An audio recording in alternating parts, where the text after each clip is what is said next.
Hi, this is Shep Hyken, customer service and experience expert, and today I'm going to discuss secrets to asking questions correctly. My buddy Gary Chervitz just came back from Las Vegas, and he was excited to share a customer service story with me. He prefaced it by saying it might not sound like a big deal, but after he told me what happened, I told him that while it might not really be a big deal, it was still an extremely important and worthwhile lesson that we should share. Gary was at a restaurant, and he was almost finished with his meal. He'd set his fork and his knife down. The server noticed he'd stopped eating, yet there was still a little bit of food left on the plate. So he asked Gary, "Are you continuing to enjoy your meal?" Gary acknowledged with a simple yes, and the server came back later after Gary had obviously finished, and eventually the server took his plate. What impressed Gary was not that the server was polite and obviously very good at his job, it was the server's question, the actual words that he used. Are you continuing to enjoy your meal?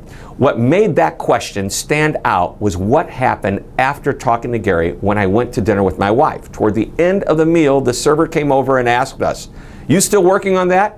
Now, I never really thought about that question before until that particular night after having talked with Gary. I replayed that conversation with Gary that I had had earlier that day, and I contrasted the two servers' questions. Both servers' intentions were the same, to take care of us. It's just the language that they use. One was polite, even classy and sophisticated. The other, in comparison, was a little raw. Again, I'd never thought much about this before. Servers have asked questions such as, "Can I take your plate? Are you finished yet?" You know, they're just doing their job. Even, "Are you done with that?" isn't bad until you compare it to the classiness of, "Are you continuing to enjoy your meal?" Let me share another example. I'm sure you've walked into a retail store and a salesperson came up to you and with a friendly smile welcomed you and asked, "Can I help you?"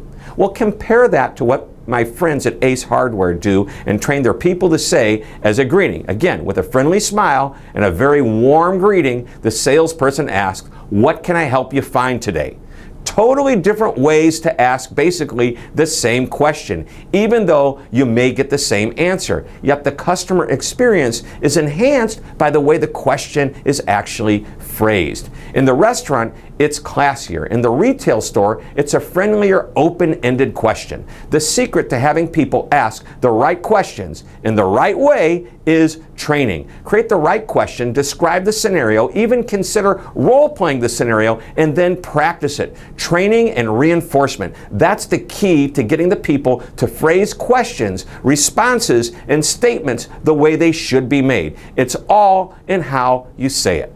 Well, I hope you enjoyed this short lesson. Please be sure to visit my website, which is www.hyken.com. There you'll find more information about my speaking programs as well as customer service articles that you can read and share with your colleagues. Thank you very much for tuning in. This is Shep Hyken reminding you to always be amazing.